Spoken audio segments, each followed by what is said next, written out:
The signal came in at 0300 hours, ship time, when most of the crew of the UES Solace were asleep in their bunks. It was a weak, broken sound, full of static and gaps, but the computer still understood it. The message was old. It had been sent many years before the Solace ever caught it. It had been traveling through empty space, getting weaker and weaker, until the ship's long-range sensors finally picked it up by pure luck. Captain Elena Voss was pulled out of sleep by the soft chime of her cabin comm. She sat up slowly, rubbed her eyes, and answered. "Captain, this is Ops. We have picked up a distress signal. Deep space, outside the mapped zone. You need to see this." Elena was awake within seconds. She had been a captain for 11 years, and in that time she had learned that a call at 3 in the morning was never good news, but it was also never something she could ignore. She pulled on her uniform jacket and walked fast through the quiet halls of the ship toward the bridge. The Solace was a mid-size exploration and rescue vessel, built by the United Earth Space Command. It was not a warship, though it carried weapons for defense. Its main job was to explore unknown space, make contact with new species, and answer any call for help that it found. That was the whole reason humanity built ships like the Solace in the first place. Ever since first contact with other species almost 100 years earlier, humans had earned a strange kind of fame across known space. Other species called them the ones who always come, no matter the danger, no matter the distance. If a signal for help reached human ears, a human ship would try to answer it. Other species found this strange, some found it foolish, but it was simply what humans did, and by now, everyone in known space understood it. When Elena reached the bridge, the lights were dimmed for the night cycle, but the crew on duty were all wide awake, staring at their screens. Lieutenant Commander Tomas Reyes, her first officer, was already standing by the main display, arms crossed, frowning at the data. "Report," Elena said, taking her seat. "Captain, we picked up a distress call about 10 minutes ago," Tomas said. "It's not in any language we have on file, but the ship's translator caught the pattern. It is definitely a call for help. Whoever sent it is in serious trouble." "Do we know where it's from?" "Yes. A system about 6 days away at full burn. Unnamed system. Never mapped by any human ship. We do have some old data from a Volari trading ship that passed through the region a few years back. They marked it as a void, nothing more than that." Elena frowned. The Volari were a cautious species, but they were also honest traders who did not scare easily. If they marked a system as one to avoid, there was usually a real reason. "Play the message," she said. The bridge speakers filled with static, and then a voice came through, distorted and broken, but clear enough to understand once the translator smoothed it out. It was a voice that sounded tired, afraid, and desperate. "This is colony ship. Please, anyone. We are dying. Our engines are gone. Children are. Please send help, anyone who can hear this. Please." The message repeated 3 more times before cutting off completely. Nobody on the bridge spoke for a moment. Elena felt the same thing she always felt when she heard a call like this. A tightening in her chest, a need to move, to help, right away. It was the same feeling that had made her join the fleet in the first place, many years ago, after her own hometown had been hit by a flood, and strangers with boats and supplies had shown up to save her family. She had never forgotten what it felt like to be the one waiting for help. She had promised herself she would never be the reason someone else waited too long. But 11 years of command had also taught her to think before she acted. "Run the message through deep analysis," she ordered. "I want to know everything about it. Signal strength, distortion pattern, everything." The ship's AI, a calm, steady voice, known to the crew simply as Aria, answered from the console. "Captain, I have already begun analysis. There are several points of concern." "Go ahead, Aria." "First, the signal shows signs of being looped. Real distress signals from damaged ships usually degrade over time in a natural way, becoming weaker and more broken the longer they repeat. This signal shows an unnatural pattern of repetition, as if parts of it were recorded and replayed rather than transmitted live from a failing system." Tomas glanced at Elena. "That means it could be old, recycled. It could also mean the ship's systems were failing in a strange way we haven't seen before," Elena said. "Continue, Aria." "Second point of concern. The system this message originates from has no recorded human, Valari, or Korath activity. It sits near the edge of a region sometimes called, in old Valari trade logs, the Silent Belt. 3 merchant ships are recorded as having entered that region over the last 40 years. None of them were ever heard from again. The bridge went quiet again. Third point, Arya continued. The strength of the signal, given the stated distance of the sender's ship engines being disabled, is higher than it should be for a small damaged colony vessel. A small ship at that range, with damaged engines and likely damaged power systems, should not be able to produce a signal this strong. It is possible the message is being boosted by something else, possibly a relay station, possibly something built specifically to make the signal travel further than it naturally could.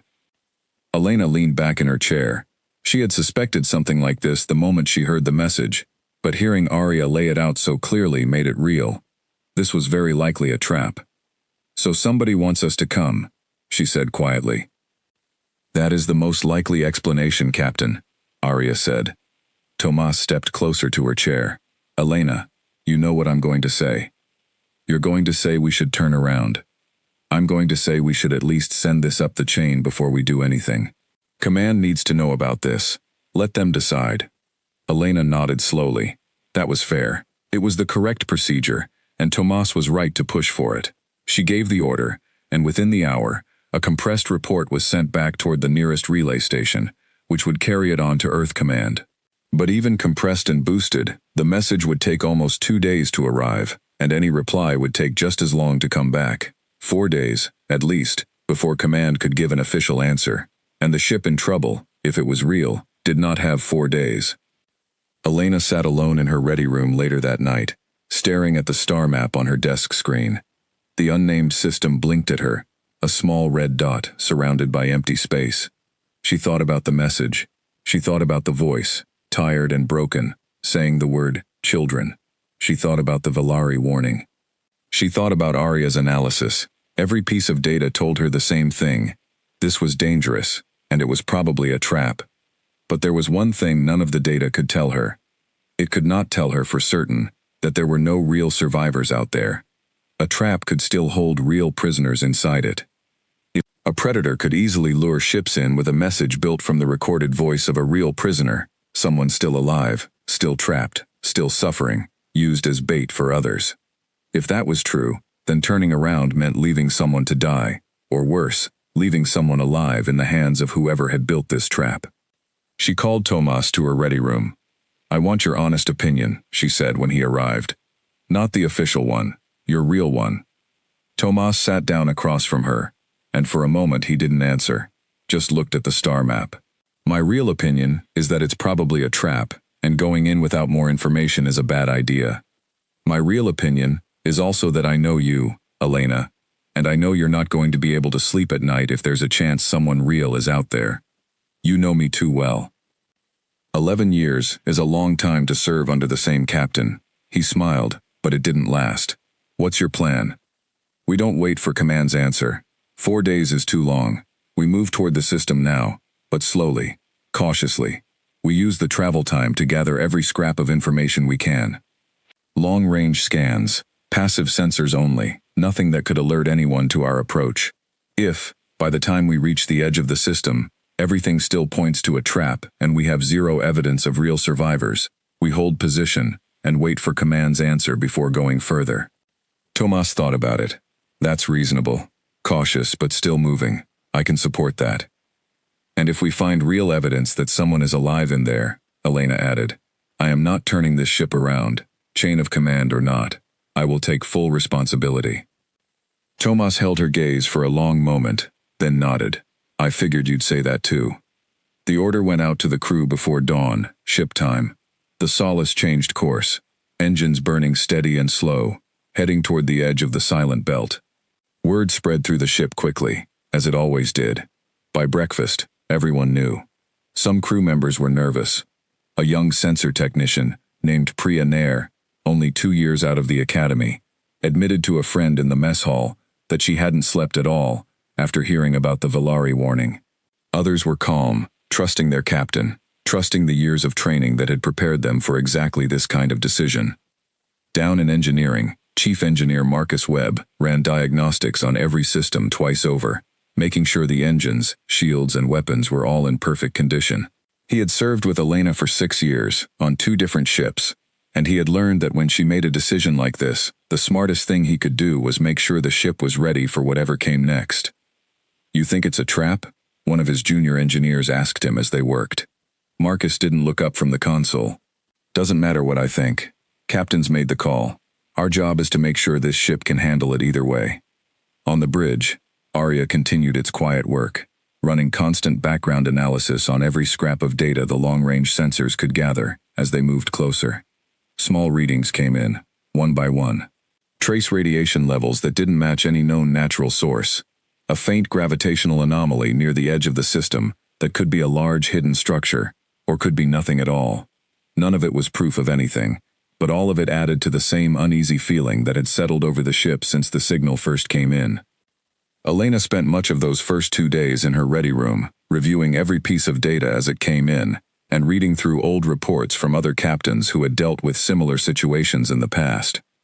She found 3 cases in the archive of human ships responding to distress signals that turned out to be traps set by hostile species. In 2 of those cases, the trap failed because the human ships had been prepared, cautious, and quick to react. In the 3rd case, the ship was lost with all hands. She read that 3rd report twice, memorizing every detail, every mistake the captain had made. She was determined not to repeat them. On the 3rd day of travel, Priya Nair picked up something new on long-range passive sensors. She called Elena to the bridge immediately. "Captain, I'm reading a very faint energy signature near the coordinates of the original distress call. It's small, and it's intermittent, but it's there. It doesn't match the profile of a colony ship's power core. It's something else." Elena studied the reading on the main display. It flickered in and out, appearing for a few seconds every couple of minutes, like something trying very hard not to be seen but failing just slightly. "Arya, can you identify the source?" "Insufficient data at this range, Captain. I can say with confidence that it is an artificial energy source, not the wreck of a colony ship. Colony ship power cores, even damaged ones, produce a very different signature. This is something built for a different purpose. Possibly a cloaking system, possibly a weapons platform in standby mode. I cannot be certain without a closer look."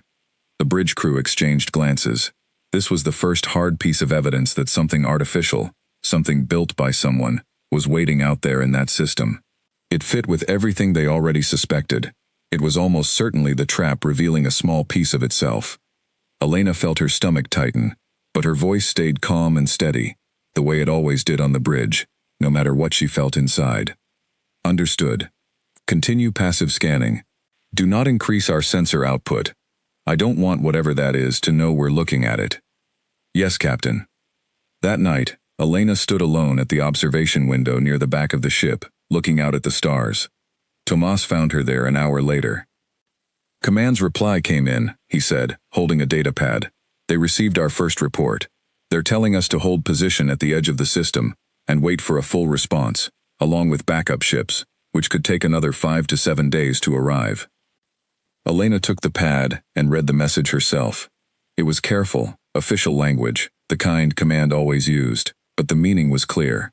"Wait, don't take risks. Let a larger, better prepared force handle this." 5 to 7 days, she repeated quietly. "If there's someone alive down there, in the hands of whoever built that thing Arya detected, they don't have 5 to 7 days. You don't know that for certain," Tomas said gently. "No, I don't." She handed the pad back to him. "But I also don't know for certain that they don't." They stood together in silence for a while, watching the stars, the great dark unknown ahead of them, holding whatever truth was waiting inside that quiet, warned-away system. Elena thought again about the voice in the message, the fear in it, the word, children.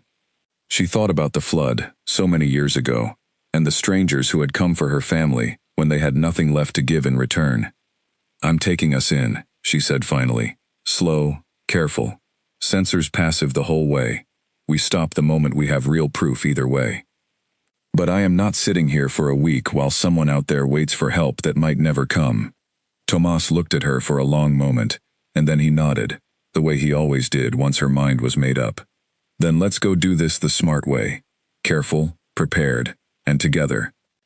Elena gave the order, and the Solace moved forward into the dark, toward the edge of the silent belt, toward the source of a signal that every piece of evidence said was a trap, carrying a captain who had already decided that some risks were worth taking, no matter the cost, because that was what it meant to be the one who always came when someone called for help.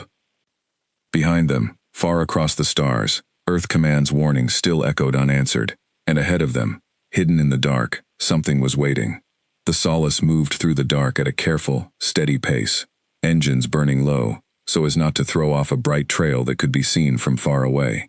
Every sensor that could be run in passive mode was running. Every sensor that would give away their position stayed silent. Captain Elena Voss had ordered the ship into what the crew called quiet running, a state where the Solace tried its best to look and sound like nothing more than empty space, drifting along its path. 3 more days passed before they reached the outer edge of the unnamed system. In that time, Elena barely slept. She spent long hours on the bridge, reviewing sensor data, and even longer hours in her ready room, thinking. She kept coming back to the same questions. Who had built the strange energy source Aria detected? Why lure ships into this particular region? And most of all, was there truly someone alive out there? Or was the desperate voice in that message nothing more than a recording, made to sound real, made to pull in kind-hearted rescuers like the Solace? To pass some of the long hours, and to keep her mind steady, Elena spent time going through the ship's historical archive, reading about first contact and the early years of humanity's expansion into space. It was something she had done many times before, but this time it felt important, like she needed to remember why the fleet did what it did. Almost 100 years earlier, the first alien ship to make contact with Earth had been a small Valari trade vessel, damaged and drifting near the edge of the solar system, its crew slowly running out of air. It had happened before humanity even had real space travel of its own, back when only a handful of orbital stations and a few experimental deep space probes existed. A probe had picked up the Valari distress call completely by accident.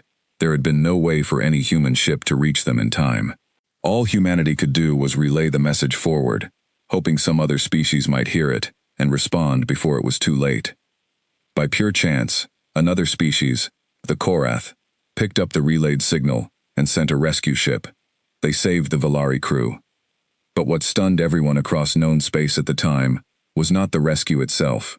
It was learning, afterward, that a species with no real space travel of its own, a species barely capable of building an orbital station, had still relayed that signal across the stars the moment they heard it, at their own cost, using resources they could barely spare, simply because someone somewhere was in trouble. When humanity finally built its own starships and made true first contact a few years later, that story had already spread. Other species had already formed an opinion of them before ever meeting a single human in person. Some species found it foolish, a waste of resources for a young, weak species to spend anything on strangers they had never met.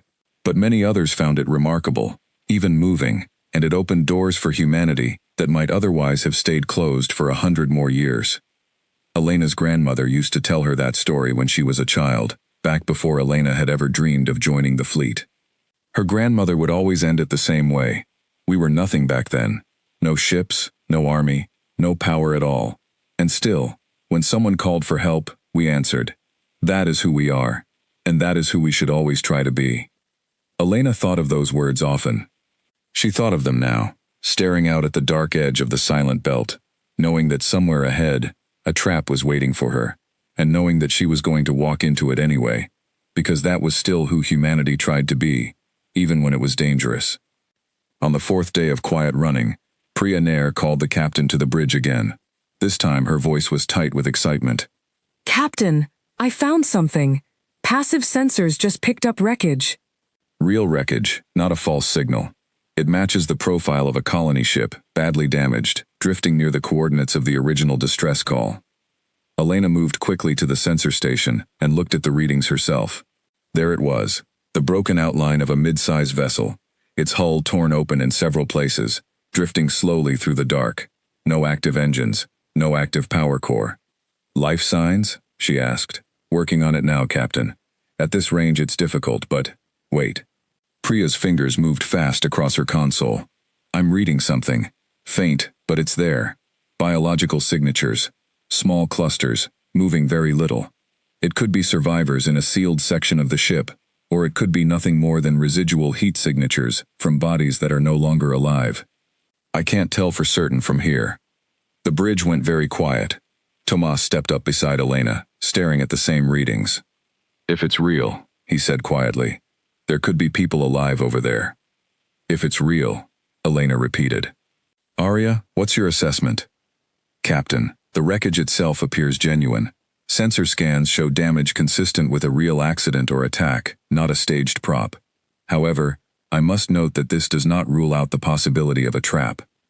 It is entirely possible that this is a real, damaged colony ship, its passengers taken captive rather than killed, and the ship left here specifically to draw in rescuers who would see exactly what we are seeing now, evidence that appears real, and feel compelled to come closer. So the wreckage could be real, and it could still be bait, Tomas said. Correct, Commander. Elena stared at the image on the screen, the broken shape of the ship slowly turning in the dark. She thought about the word children again, spoken in that tired, broken voice. If there was even a small chance that real people, real children, were trapped over there, alive, waiting, she could not simply turn away and wait for backup that was still days out. But she also could not throw her crew and her ship carelessly into a trap that had already claimed at least 3 other vessels, if the old Valari records were correct. We're not going to rush in, she said finally. Tomas, I want a full sensor sweep of the area around that wreck before we move any closer. Every angle we can get from here. I want to know what else is nearby, especially anything matching the artificial energy signature we detected earlier. Yes, Captain. The sweep took several hours. Slowly, piece by piece, a picture began to form. The wreck of the colony ship sat almost perfectly still at the center of a wide, empty patch of space, but scattered around it, at various distances, were several smaller objects, each one giving off the same faint, intermittent energy signature Arya had detected days earlier. They're spread out in a pattern, Priya said, studying the layout. Almost like they're positioned to cover this whole area, like a net. Marcus Webb, who had come up to the bridge to check on a system report, looked at the pattern over her shoulder and frowned. That's not a net, that's a firing arc. Look at the spacing. If those things are weapons platforms, and they activate together, there's no clean way through that area without passing in range of at least 3 or 4 of them. Elena studied the layout herself, tracing the pattern with her eyes. Marcus was right. It wasn't just a scattering of objects. It was a design, careful and deliberate, meant to catch anything that came close to the wreck from almost any direction. So whoever built this, Tomas said slowly, wanted a ship that answered this distress call to get close enough to the wreck to try a rescue, and then get caught in that firing pattern before they could escape. That would explain the 3 lost Valari ships, Elena said quietly. And it means whoever we're dealing with understands exactly how rescue ships think. They know we'll try to get close, try to save the survivors first, before worrying about our own safety. The bridge was silent for a long moment, as the weight of that thought settled over everyone present. This was not some simple ambush built by a mindless predator. This was a trap designed with real intelligence, built by someone who understood the psychology of rescuers, someone who had likely used this same trick more than once, refining it each time. Do we have any read on what species built this? Elena asked. Negative, Captain, Arya answered. The design of the weapons platforms does not match any species in our database. It is possible this is a species we have never encountered before, or it is possible it is a known species using unfamiliar equipment. Elena leaned back in her chair, thinking hard. Every instinct told her to be cautious, to hold position exactly where they were and wait for the backup ship's command had promised. But every time she closed her eyes, she saw that faint cluster of life signs on the sensor display, small and still, waiting in the dark. If they were real people, every hour that passed was another hour they spent as captives, or worse, in whatever plan the trap's builders had for them. I want options, she said. Tomas, Marcus, Arya, I want a plan that gets us close enough to confirm those life signs and possibly extract survivors, without putting the whole ship inside that firing pattern. Marcus was the first to speak. We could send a shuttle. Small, fast, low sensor profile. It wouldn't trip the same defenses a full ship might, especially if those platforms are designed to react to larger power signatures. That's a guess, Tomas pointed out. We don't actually know what triggers those platforms. It's an educated guess, Marcus said. But you're right, it's still a risk.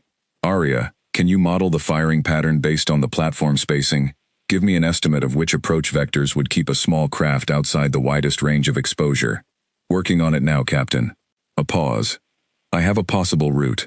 Approaching from what I will designate as the coreward side of the wreck, staying low relative to the system's orbital plane.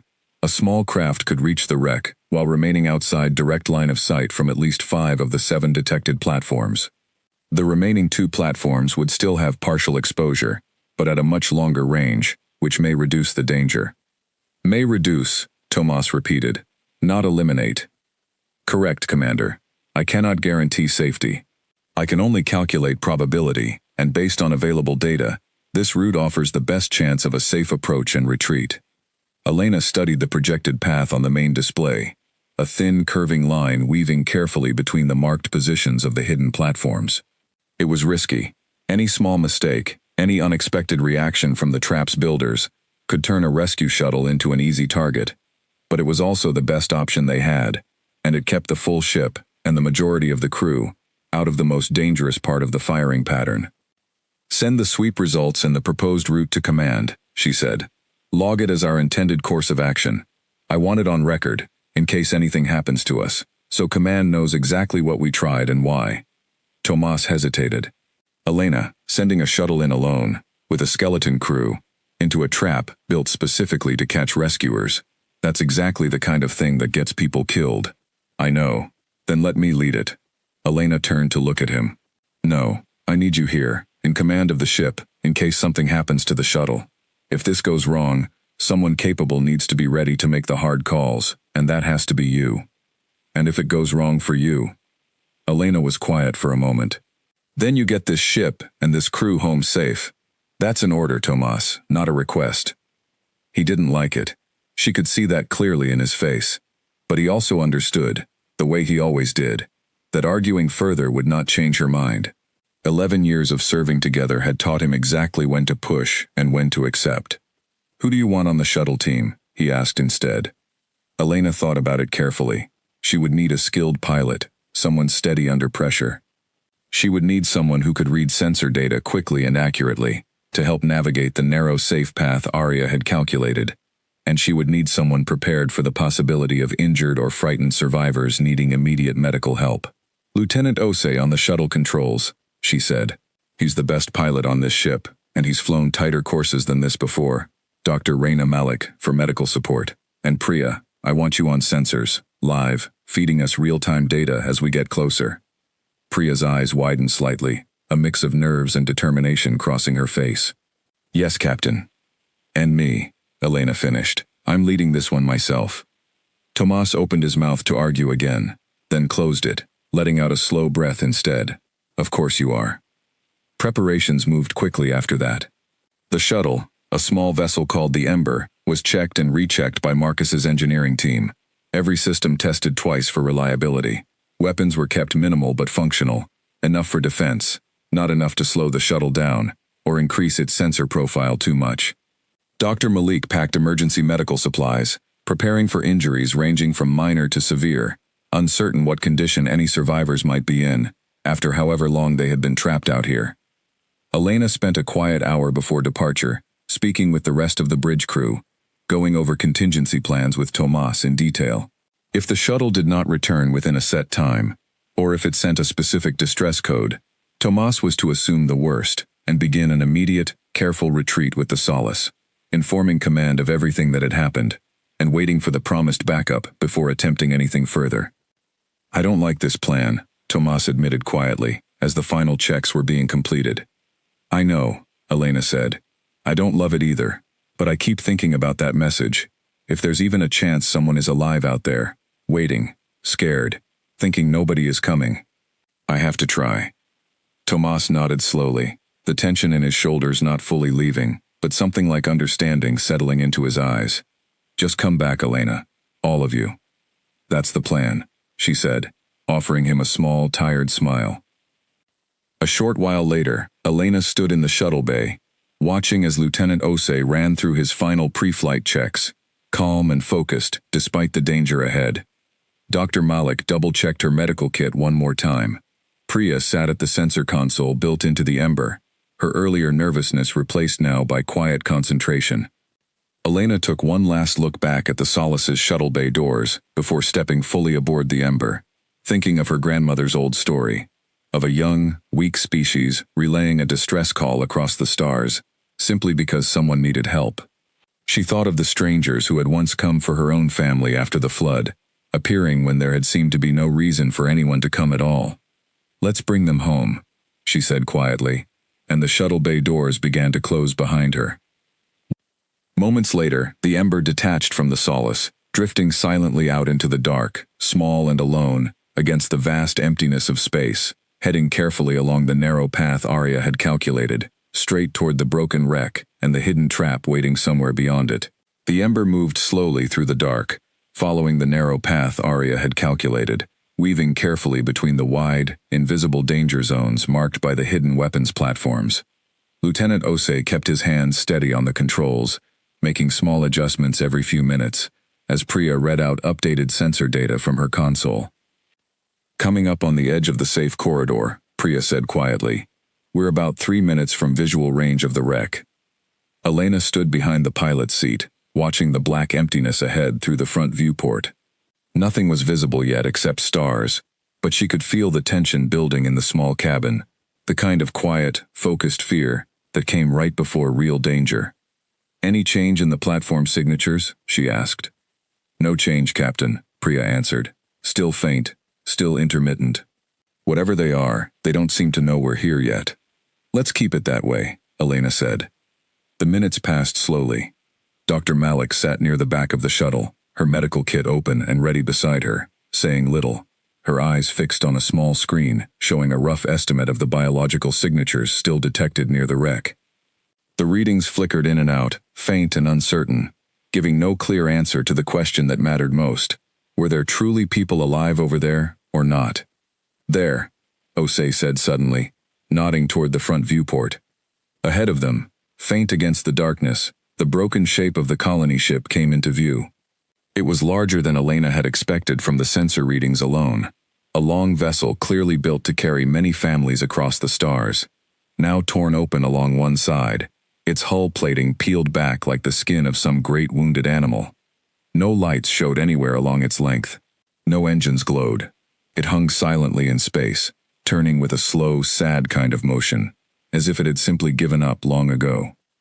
"Getting a clearer read on those biosignatures now," Priya said, her voice tightening with focus. "Captain, they're real. I'm confident now, these are live readings, not residual heat. There's a group of them, clustered together in what looks like a sealed section near the rear of the ship." Elena felt something settle in her chest, a mix of relief and dread all at once. Relief, because it meant they had not come all this way for nothing.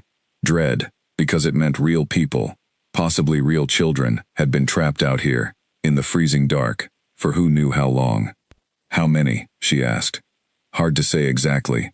The readings are still faint, but at least a dozen, maybe more. Take us in closer, Lieutenant, slow and careful." The Ember drifted nearer to the wreck, and as it did, the true scale of the damage became clear. Whatever had happened to this ship had not been a simple accident. Long scorch marks ran along parts of the hull, the kind left by weapons fire, not by any natural disaster. Sections of the outer plating had been torn away with a violence that looked deliberate. "This wasn't an accident," Dr. Malik said quietly from the back of the shuttle. "Somebody attacked this ship." "Agreed," Elena said, studying the damage, "which means whoever built the trap around this wreck either attacked it themselves or found it already damaged and decided to use it." "Does it matter which?" Osei asked. "It might," Elena said. "If they attacked it themselves, we're dealing with an aggressive, capable enemy that hunts other species directly. If they found it already damaged and simply built a trap around it, we might be dealing with something more opportunistic, less directly dangerous, but still just as deadly to anyone who wanders in." They reached the wreck a few minutes later, and Osei brought the Ember alongside a section of hull that appeared mostly intact, near where the strongest cluster of life signs had been detected. A docking hatch was visible nearby, undamaged, closed tight. I can get us locked onto that hatch, Osei said. But once we're docked, we lose most of our maneuverability. If anything happens with those platforms while we're attached, we won't be able to move fast. Elena weighed the risk carefully. Do it. We came this far. We're not turning back now with people alive just on the other side of that door. The docking process took several tense minutes, small thrusters firing quietly to align the Ember's airlock with the wreck's hatch. Finally, with a soft clang that echoed through the shuttle, the two vessels connected. Seal is good, Osei confirmed. Airlock pressure on the other side reads low, but breathable. Whatever's left of their life support is barely holding on. Dr. Malik, you're with me, Elena said, already moving toward the airlock. Priya, Lieutenant, stay here. Keep the Ember ready to disconnect fast if we need it. Watch those platform readings closely. Any change at all, you call it out immediately. Understood, Captain, Priya said. Elena and Dr. Malik stepped through the airlock together, weapons holstered but ready, emergency lights on their suits providing the only illumination as the door to the wreck slid open ahead of them. The air beyond was cold and stale, but breathable. Just as Osei had said, they moved carefully down a narrow corridor, following the direction Priya had given them toward the strongest cluster of life signs. The corridor told its own story as they walked. Torn wall panels, dried dark stains along the floor that Elena tried not to think too hard about. A child's toy, small and simple, lying abandoned near a bent doorway. Whoever had lived on this ship had clearly gone through something terrible, and clearly, not everyone had survived it. Captain, Dr. Malik said quietly, nodding ahead. At the end of the corridor stood a heavy door, sealed shut, with a faint light glowing from a small panel beside it, the kind used for manual life support controls. Elena approached carefully and knocked on the door, 3 slow, deliberate knocks, followed by a pause, then 2 more, an old simple signal used across many species to mean friend, not foe. For a long moment, nothing happened. Then, faintly, she heard movement on the other side, and a small voice, tired and frightened, speaking words the suit's translator struggled to catch clearly through the thick door. Please, the voice said. Please don't hurt us. Elena's chest tightened at the sound. She kept her own voice as calm and gentle as she could. We're not here to hurt you. We heard your call for help. We came to help you. Another pause, longer this time. Then the sound of something heavy being moved away from the door, slowly, weakly, as if whoever was on the other side had very little strength left. The door slid open just enough for Elena to see inside.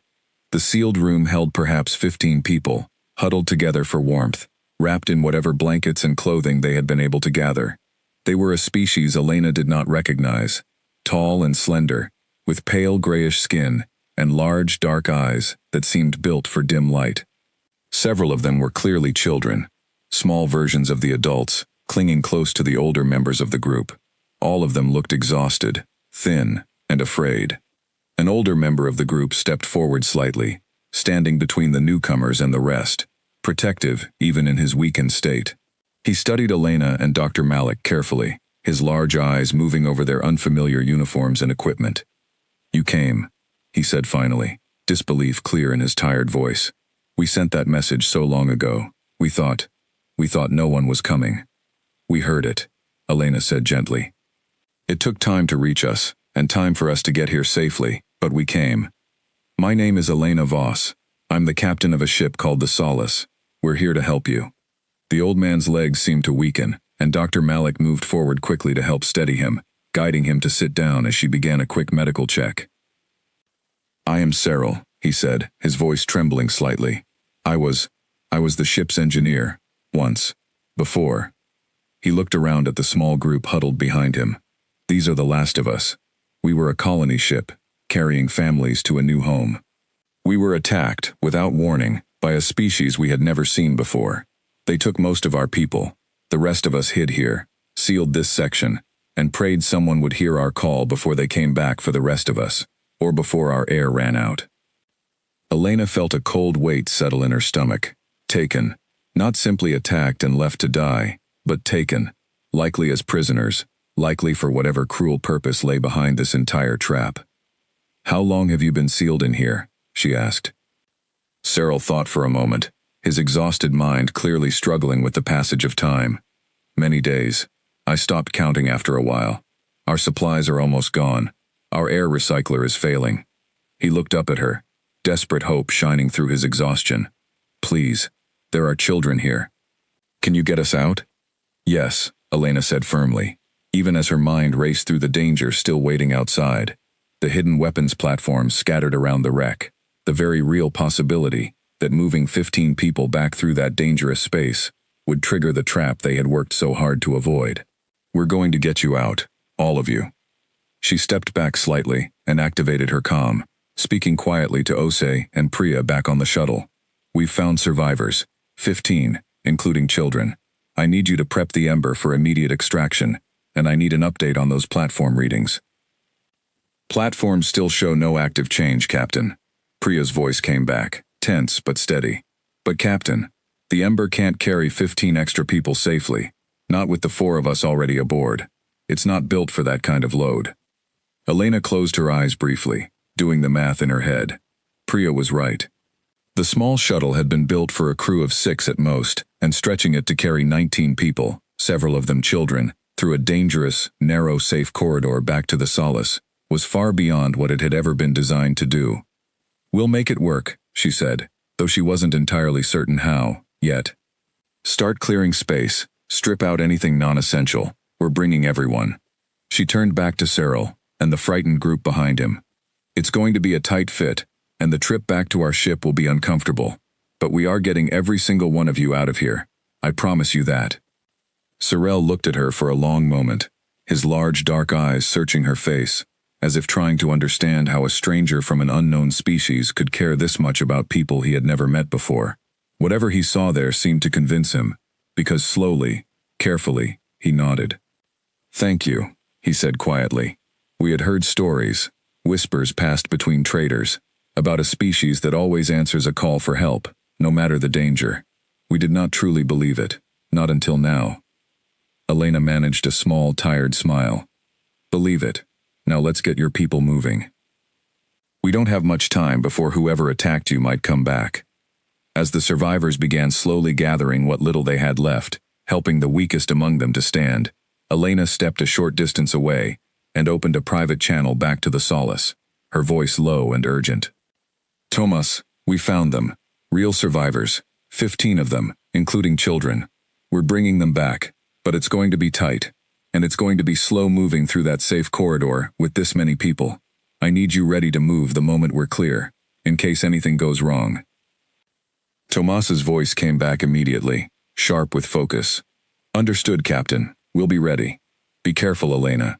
If that trap was built to catch a full ship, moving 19 people through it slowly is exactly the kind of exposure it might be waiting for. I know, Elena said quietly, looking back at the frightened, exhausted faces gathering behind her, at the small children clinging to their parents, finally daring to hope that rescue was real. But we're not leaving anyone behind. Get ready, Tomas. We're coming home, one way or another. She closed the channel and turned back to help Dr. Malik organize the survivors for the difficult journey ahead, fully aware that the most dangerous part of this rescue might still be waiting for them, somewhere out in the dark between the wreck and the safety of the Solace. Getting 19 people through a narrow airlock built for a crew of 6 took time, and time was exactly what Elena did not want to spend near this wreck. She organized the survivors quickly, sending the weakest and the children through first, with Dr. Malik guiding them into the crowded shuttle, finding space for them along the floor, and wrapped around the few remaining seats. Cyril stayed close to Elena, helping calm his people, translating instructions to the younger children who were too frightened to understand the strange new voices around them.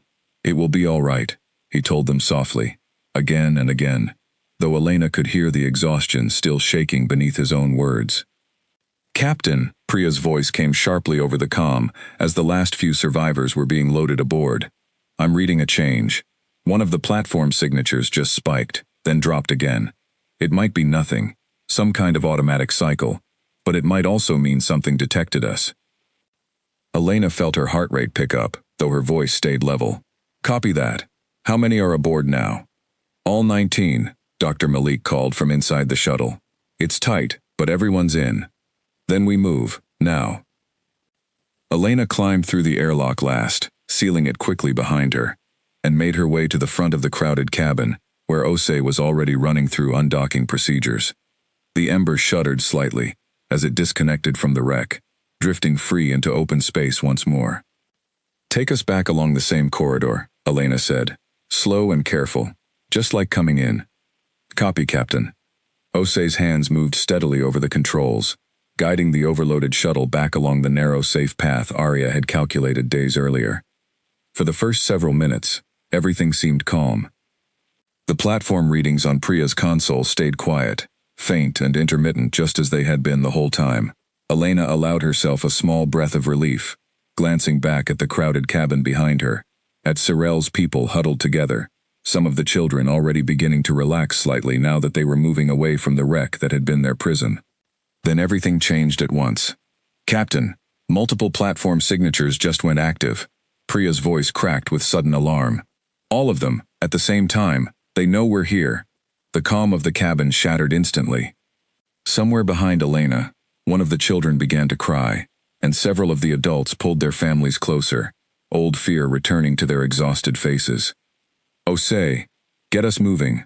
Full speed.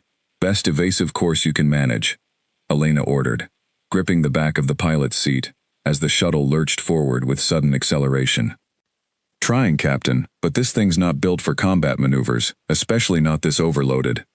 Outside the viewport, faint points of light began to appear across the darkness, the hidden weapons platforms revealing themselves at last, no longer bothering to stay quiet now that their prey had been spotted. A bright flash lit up the black space to their left, a weapon discharge streaking past, close enough to rattle the small shuttle. "They're firing," Priya shouted. "I see it," Osei said through gritted teeth, wrenching the controls hard to the side, sending the crowded cabin swaying violently. Someone in the back cried out as they were thrown against a wall. Elena grabbed the comm, her voice sharp and urgent. "Tomas, the trap's active. Multiple weapons platforms firing on us now. We need immediate support." Tomas's voice came back instantly, tight with controlled urgency. "Copy that, Captain. Solace is moving to your position now. Full speed. Arya, get me a firing solution on those platforms the second we're in range." "Working on it, Commander," Arya's calm voice replied, a strange contrast to the chaos unfolding around the small shuttle. Another weapon blast streaked past, this one closer than the last, close enough that the shuttle's shields flared brightly, absorbing the edge of the impact. The whole cabin shook hard. "Shields at 80%, Osei called out. "We can't take many more hits like that, not with this much extra weight slowing us down." Elena looked back at the frightened faces filling the cabin behind her, at Cyril holding tight to two of the smallest children, his own fear plain on his face despite his efforts to stay calm for their sake. She thought fast, running through every option she had. "Priya, can you identify which platforms have the clearest shot on us right now?" "Two of them, Captain. The ones closest to our current position. The others are still too far to have a clean angle." "Osei, can you put us on a course that keeps those two platforms blocked by the wreck itself, even for just a little while?" Osei glanced at the sensor display, quickly calculating angles in his head. "It's tight, but..." "Yeah, I think I can thread that. It'll cost us some time, though. We won't be moving in a straight line toward the Solace." "Do it. Buying us time until backup arrives is worth more right now than a few extra seconds saved." Osei nodded and adjusted their course sharply, sending the shuttle curving back near the edge of the broken wreck, using its massive, damaged bulk as a shield between them and the two nearest weapons platforms. Another shot streaked past, but this time, it struck the side of the old colony ship instead, sending a shower of debris scattering into the dark. "That bought us a little breathing room," Osei said, relief clear in his voice, though tension still gripped every word. "Solace is closing fast," Tomas's voice came through again. "Arya has a firing solution on 3 of the platforms. Elena, the moment you're clear of that wreck's shadow, we're going to open fire and give you cover. You need to be ready to move the second we do." "Understood," Elena said. "Osei, when Tomas gives the signal, I want everything this shuttle has toward closing the distance to the Solace, as fast as it can go." "Copy that, Captain." They held position in the partial cover of the wreck for a tense handful of seconds, the crowded cabin filled with the sound of frightened breathing and the soft, steady hum of the shuttle's engines. Elena kept her eyes fixed on the sensor display, watching the Solace's approach, watching the positions of the deadly platforms scattered around them.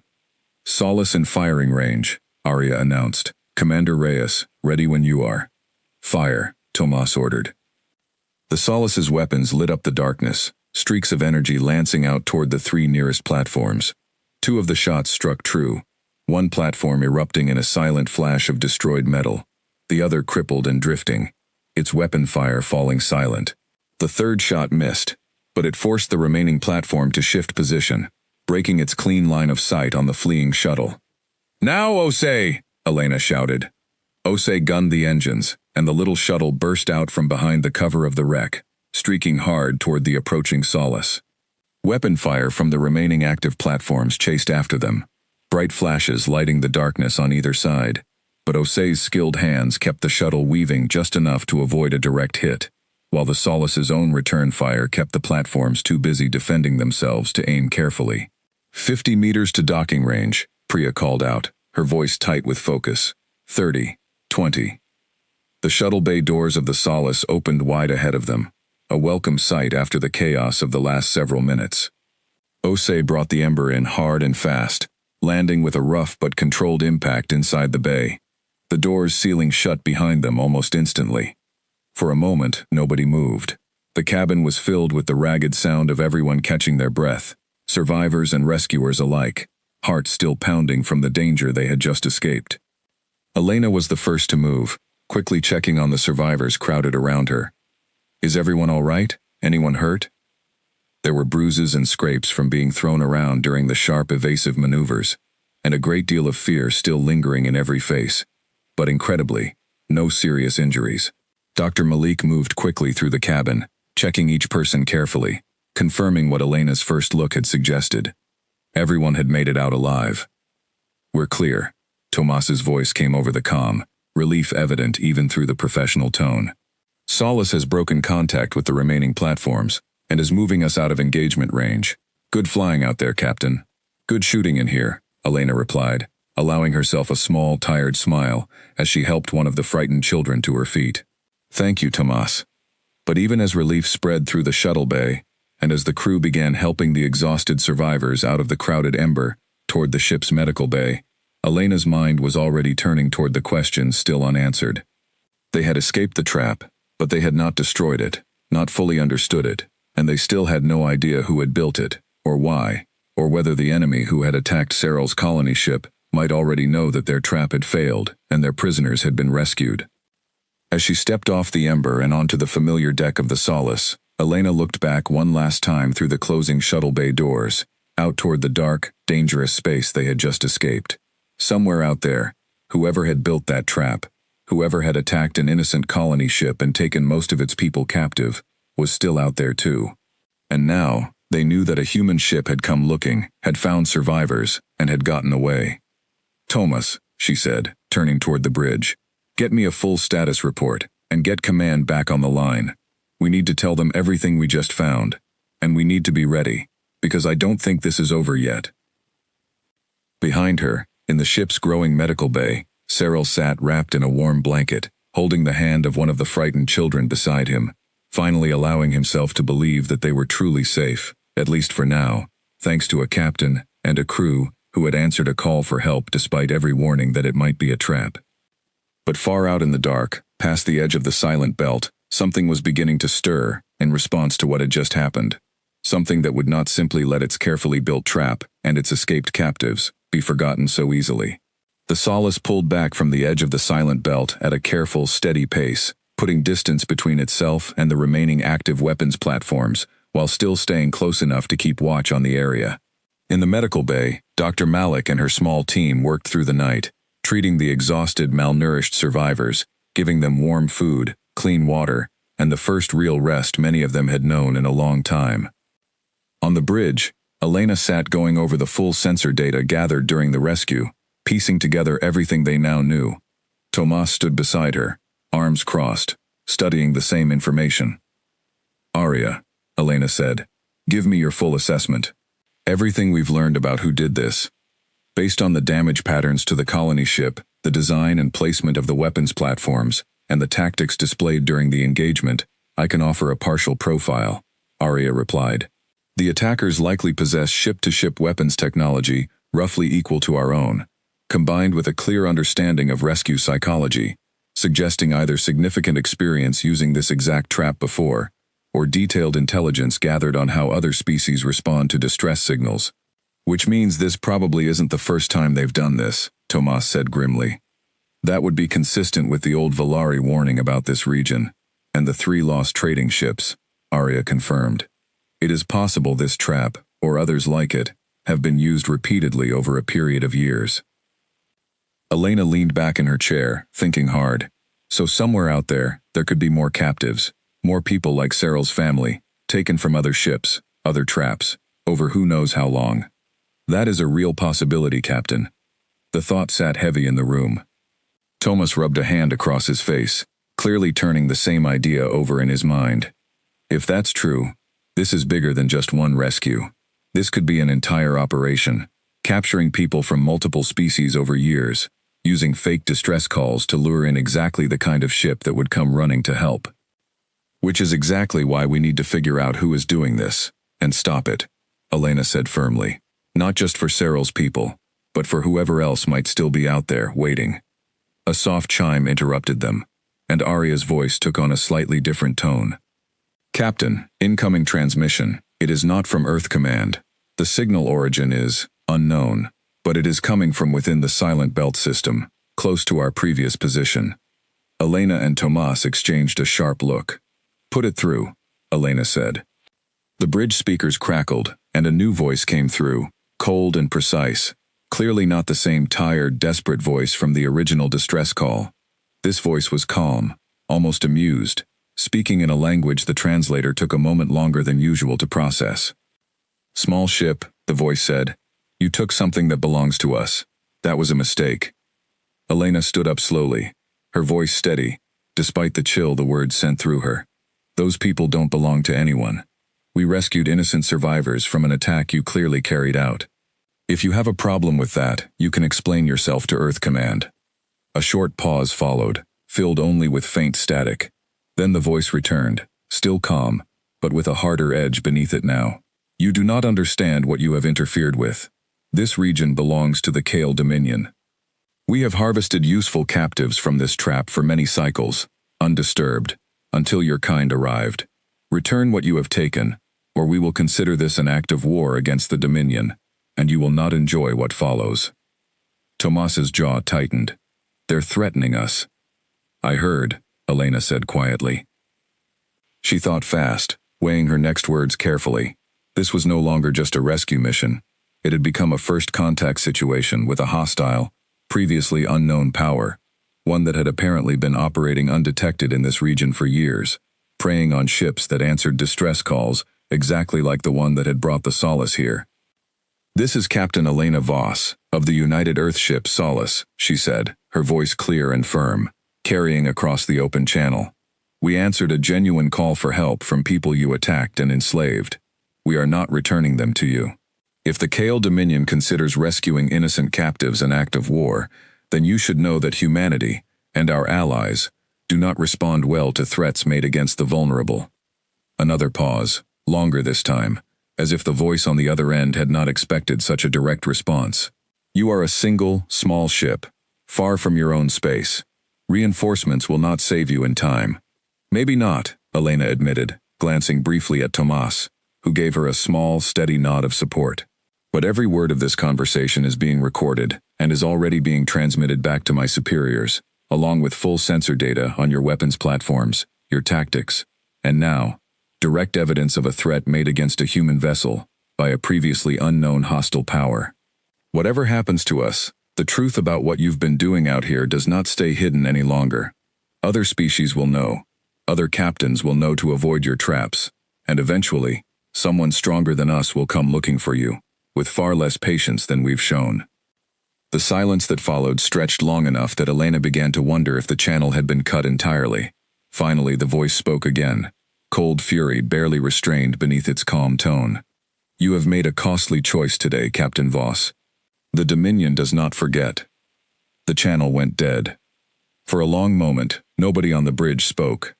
Then Tomas let out a slow breath. Well, that's not exactly the friendly first contact we usually hope for. No, Elena agreed, but it's honest, at least. Now we know they're out there, we have a name for them, and thanks to Arya's recordings, so will Command, and eventually every other species who trades or travels through this region. They could come after us, Priya said quietly from her station, worry clear in her voice. They could, Elena admitted. Which is why we're not staying here a moment longer than we have to. Arya, plot the fastest safe course back toward Command's nearest outpost. I want full sensor logs, the recorded transmission, everything we've learned, ready to transmit the moment we're in range of a stronger relay. Course plotted, Captain. Estimated travel time, 3 days at maximum safe speed. Make it happen. The Solace turned away from the silent belt and began its journey home. Engines burning steady and strong, leaving behind the broken wreck, the silent, deadly platforms, and whatever remained of the Kale Dominion's cruel operation in that quiet, dangerous corner of space. 3 days later, as the Solace approached the nearest Earth Command outpost, Elena found herself once again standing at the same observation window where she and Tomas had spoken before the mission began. This time, though, the mood was different. Behind her, in the ship's largest common room, Cyril and his people, cleaned, fed, and finally beginning to truly rest, sat together, talking quietly among themselves, some even managing small, tired smiles, as human crew members stopped by to check on them, or simply sit and talk for a while. Dr. Malik approached Elena at the window, a datapad in hand, full health report on all the survivors. Everyone's going to make a full recovery, physically at least. It'll take longer for the rest, I imagine, but they're safe now. That's what matters most. Thank you, Doctor, for everything you did out there, and since. Malik nodded, glancing back toward the common room. Cyril's been asking to speak with you, when you have a moment. Elena found him a short while later, sitting quietly near the edge of the common room, watching the youngest of the surviving children, playing a simple game, with 2 curious members of the Solace's crew, laughter slowly returning to a group that had known only fear for far too long. Captain Voss, Cyril said, rising slightly as she approached. I wanted to properly thank you, before we reach your outpost and go our separate ways. You don't need to thank me, Elena said, sitting down across from him. I'm just glad we got there in time. You risked your ship, your crew, your own life, for people you had never met, based on nothing more than a broken message and a small chance we might still be alive. Cyril's large dark eyes studied her carefully. The stories the traders told were true then. Humans really do answer every call, no matter the danger.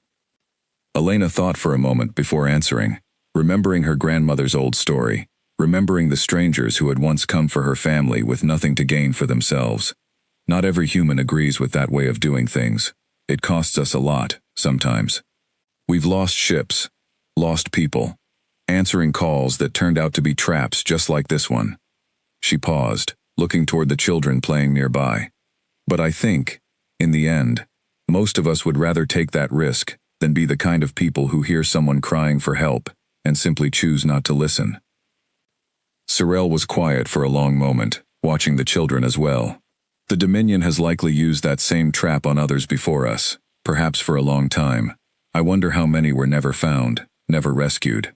We're going to make sure Command knows everything, Elena said. Your testimony, our sensor data, all of it.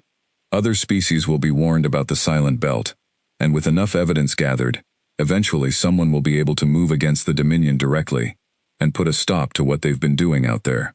And what happens to us, now? Cyril asked quietly. Our home was our ship. It is gone now, destroyed. We have nothing left. Elena reached out and placed a hand gently on his arm.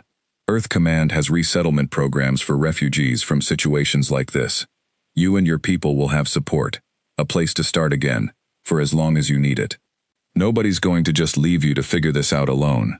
Relief, and something deeper, something like disbelief mixed with quiet gratitude, passed across Cyril's tired face. Even now, after everything, you continue to help. That's the whole point, Elena said simply. It wouldn't mean much if we only helped until it stopped being difficult. A few days later, the Solace docked safely at the Earth Command outpost, and Cyril's people were welcomed by resettlement officials, given warm quarters, medical care, and the beginning of a new life far from the danger of the Silent Belt. Full reports were filed, sensor data was shared with Command and with allied species across known space, and the name of the Kale Dominion, along with a detailed warning about their trap, began to spread quietly through trade networks and defense channels alike. Elena stood once more on the bridge of the Solace some time later, reviewing new orders that had just come through from Command, this time preparing for the ship's next mission, whatever new corner of the unknown might be waiting out there. Tomas joined her at her side, looking over the same orders. "You know," he said, "Command wasn't exactly thrilled you didn't wait for that backup fleet." Elena allowed herself a small, tired smile. "No, I imagine they weren't." "But," Tomas added, "they also weren't exactly upset about how it turned out either. 19 lives saved, a hostile power identified and exposed, a dangerous trap mapped out and warned against. That's not a bad outcome for disobeying a direct order to hold position." "I didn't disobey," Elena said. "I just interpreted the timing generously." Tomas laughed softly, shaking his head. "Only you would call it that." Elena looked out through the front viewport at the vast, endless dark ahead of them, full of unknown dangers, and unknown people who might, someday, send out a call for help of their own. She thought again of her grandmother's old story, of a young, weak species that had once relayed a distress signal across the stars simply because someone needed help, expecting nothing in return. "There will be other signals," she said quietly. "Other traps, maybe. Other real emergencies, too. We won't always know which is which until we're already there." "And you'll go anyway," Tomas said. It wasn't really a question. "Every time," Elena said, watching the stars ahead. "That's who we are. That's who we're always going to try to be." The Solace turned slowly away from the outpost, engines coming to life once more, ready to carry its crew back out into the vast unknown, toward whatever call for help might be waiting for them next, danger and all. Because for Captain Elena Voss, and for humanity as a whole, that had never once been a reason to simply stay away.